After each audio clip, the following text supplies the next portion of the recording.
Nandigram seat से ममता बनर्जी हार गई। शुवेंदु अधिकारी से ममता बनर्जी 1956 वोटों से हारी। नंदीग्राम में हार के खिलाफ ममता बनर्जी अब कोर्ट जाएंगी। बीजेपी नेता शुवेंदु अधिकारी की गाड़ी पर हमला भी हुआ। हल्दिया में शुवेंदु अधिकारी की गाड़ी पर हमला हुआ। तो बंगाल में जिस तरीके से कल नतीजे आए उसके बाद एक एक्शन पैक डे रहा और उसमें क्या कुछ हुआ वो हम आपको दिखा रहे हैं।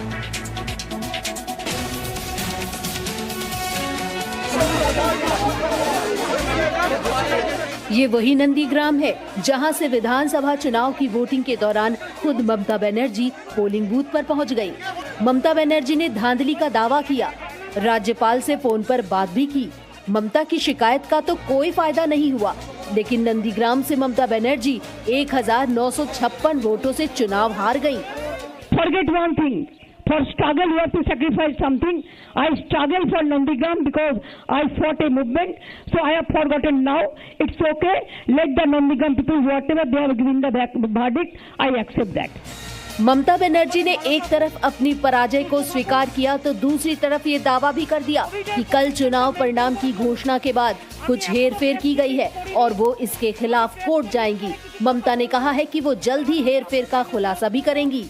नंदीग्राम में वोटों की गिनती के दौरान शाम 6 बजे तक ममता बनर्जी को ये आस थी कि वो जीत जाएंगी। एक बार तो खबर ये भी आई कि ममता बनर्जी 1200 वोट से चुनाव जीत गई, लेकिन शाम 6 बजते बजते नंदीग्राम में खेल हो चुका था।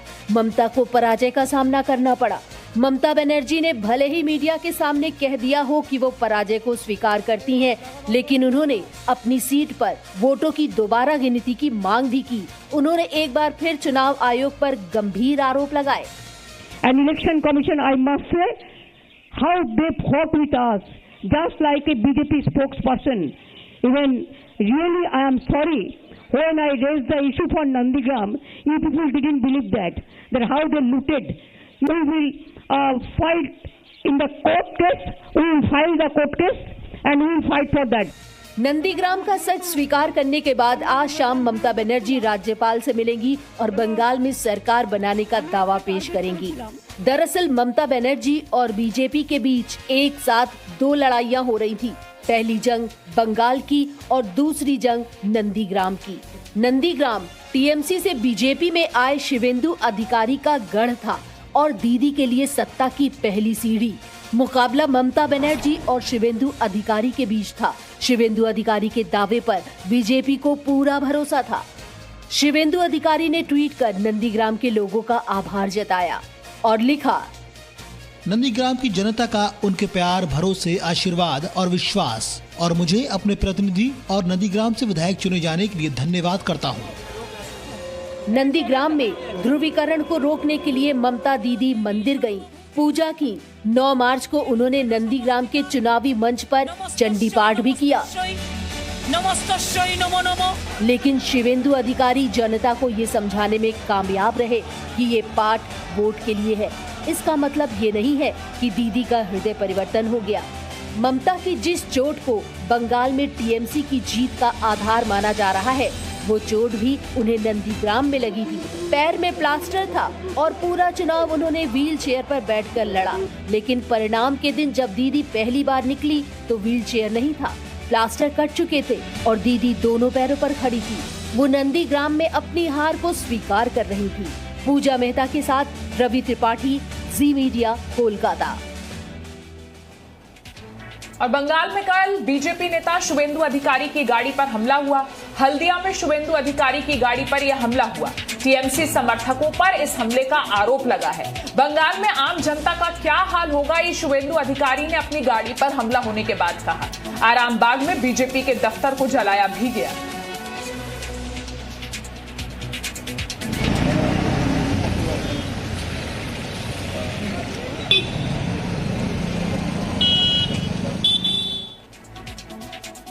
तो तृणमूल कांग्रेस की जीत के साथ ही बंगाल में कई जगहों पर हिंसा देखने को मिली। बीजेपी नेता शुवेंदु अधिकारी ने कहा कि नेताओं पर पत्थर फेंके जा रहे हैं, तो आम जनता का क्या हाल होगा। वहीं आरामबाग में बीजेपी के दफ्तर में आग लगा दी गई। आरोप टीएमसी पर लगे हैं। इसके अलावा कूच बिहार में सीआरपीएफ पर टीएमसी समर्थकों ने हमला कर दिया। ऐसे में सवाल ये उठ रहे हैं कि क्या बहुमत के साथ किसी पार्टी के कार्यकर्ताओं को हिंसा का लाइसेंस मिल जाता है?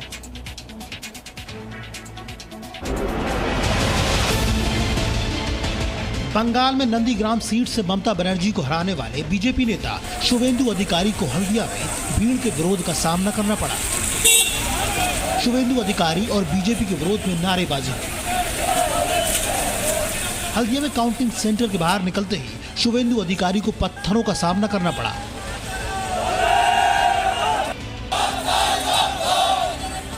और इन सभी का आरोप टीएमसी कार्यकर्ताओं पर लगा है। शुवेंदु अधिकारी ने ट्वीट कर तृणमूल कांग्रेस पर सवाल उठाए। शुवेंदु ने लिखा कि तृणमूल कांग्रेस बंगाल में भय का माहौल बनाना चाहती है।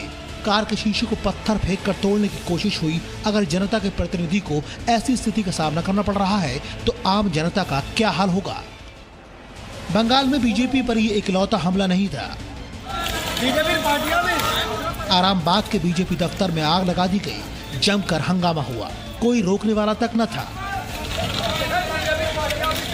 बीजेपी ने इस हमले का आरोप भी टीएमसी कार्यकर्ताओं पर लगाया है। सवाल उठ रहे हैं कि ये बंगाल में बीजेपी के बढ़ते कद के खिलाफ साजिश है। वहीं बंगाल के कूच बिहार में टीएमसी समर्थकों ने सीआरपीएफ पर अपना गुस्सा उतारा। यहां पर पत्थरबाजी में सीआरपीएफ का एक जवान घायल भी हो गया। दरअसल कूच बिहार में टीएमसी समर्थक काउंटिंग सेंटर के बाहर जश्न मनाते मनाते बेकाबू होने लगे। मौके पर तैनात सुरक्षा बलों ने जब उन्हें रोका तो पत्थरों से जवाब मिला। बंगाल में मतगणना के दौरान हुई हिंसा की तस्वीरें सोशल मीडिया में वायरल हो रही हैं। टीएमसी और बीजेपी समर्थक आमने सामने हैं, लेकिन लोगों के मन में सवाल गहराता जा रहा है, क्या यही बंगाल की संस्कृति है? रवि त्रिपाठी के साथ bureau report, ji media. Presenting B News app, available on Google Play and App Store. Download it now.